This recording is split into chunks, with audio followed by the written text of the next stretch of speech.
So what have you been doing at the show? What's like the highlight so far for you? Well, thanks for asking. Show's been amazing.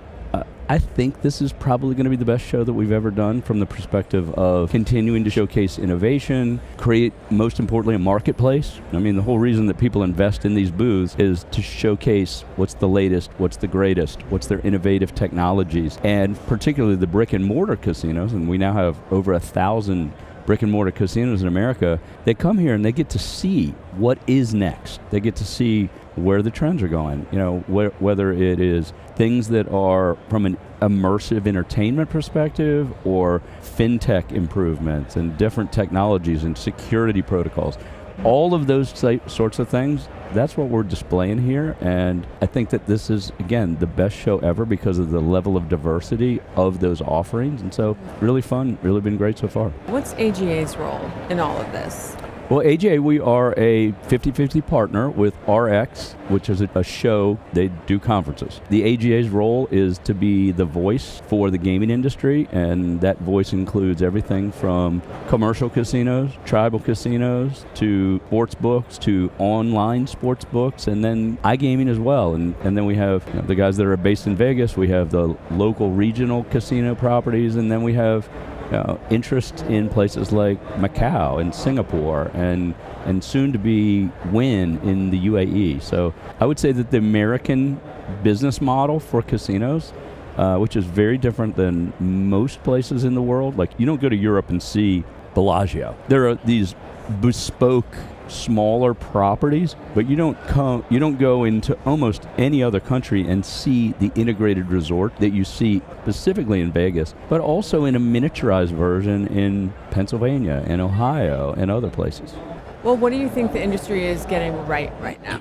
As we have continued to grow over the many decades, more people have come to understand what it is we mean when we come into the communities. I think about it in two places. There's the brick and mortar place, and the brick and mortar place, we're now at over 1,000 casinos across America.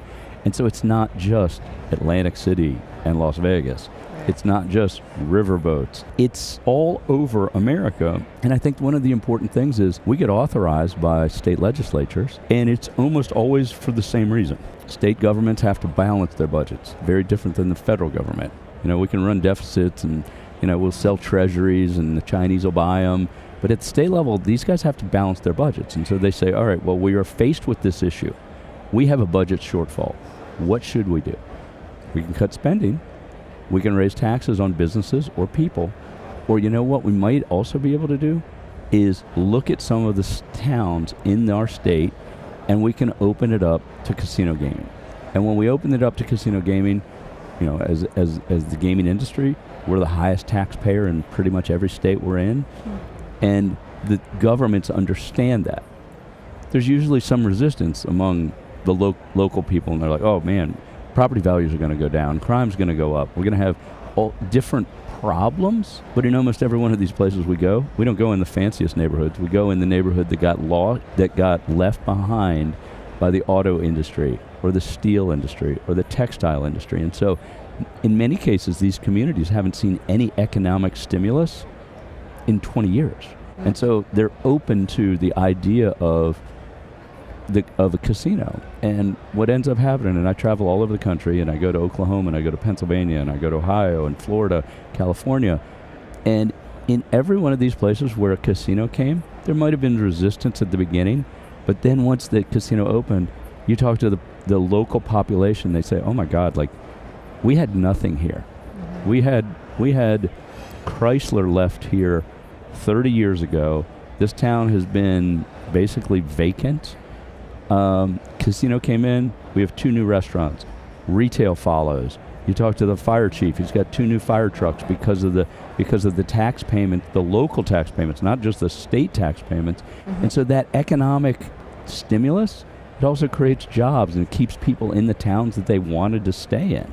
And so that has been one of those places where I feel really good about how we've changed the narrative to kind of we're on the fringes of society, we're in the mainstream of society. And then with sports betting, it's kind of been a similar story, although the economic footprint locally, it doesn't translate in the same way because most of it includes digital. It's getting the customers where they are. I mean, people are not walking around with cash in their pockets, and the fact that they're spending so much time on their phones for so many different reasons, very quite logical that we would have a situation where people can bet on their phones, but they can do it all legally, and that's a really important and positive development that is really just 7 years old now. How do you think that's going to play out in the states that are pretty resistant to iGaming, real money gaming? I think it is really important to maintain the system that was created organically, which is each state government, each tribal government can make a determination about what type of gambling they have in their states. And I think that that's really, really important to give the citizens the decision-making power. And I do think that the other thing is they understand in those states that they have gambling. They just don't have legal gambling. That's very true. What's the hot take you have for the coming year?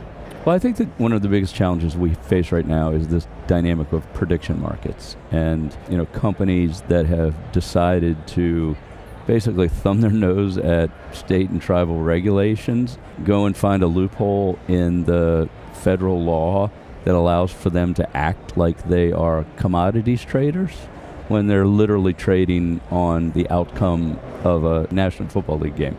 I think that has been something that is consuming much of the industry because of the threat to the state and tribal regulated system. Mm-hmm. And because it's really the first aggressive movement to allow for federal preemption. And we've long believed that if the federal government wanted to be the principal regulator in the gambling space, they would have passed a law that said the federal government is the principal regulator in the gambling space. They've never done that. In fact, they've, in essence, in court case after court case, they've delegated that authority, police power authority, to the states. And so, you get some really creative lawyers who have come up with a loophole and said that, we're kind of like, a commodity. We are like orange juice futures or soybeans or some other thing. Mm-hmm. And you kind of are almost blown away by the audacity of it. But, give them credit because, they found an agency that is very, very weak, and they've been able to be up and running for some period of time. And I think that more and more, and during this week, more and more conversations are happening between regulators and between the operators that we have and saying, look, we got to do something to stop this because this has the potential of pouring concrete foundations around the U.S. Department of Gambling. And obviously we think that's very problematic. No, these guys looked at law and they said, oh, you know what? Most of these states have sweepstakes laws, and we can burrow under there and we'll use, fantasy money and real money, but we'll live under the sweepstakes permission.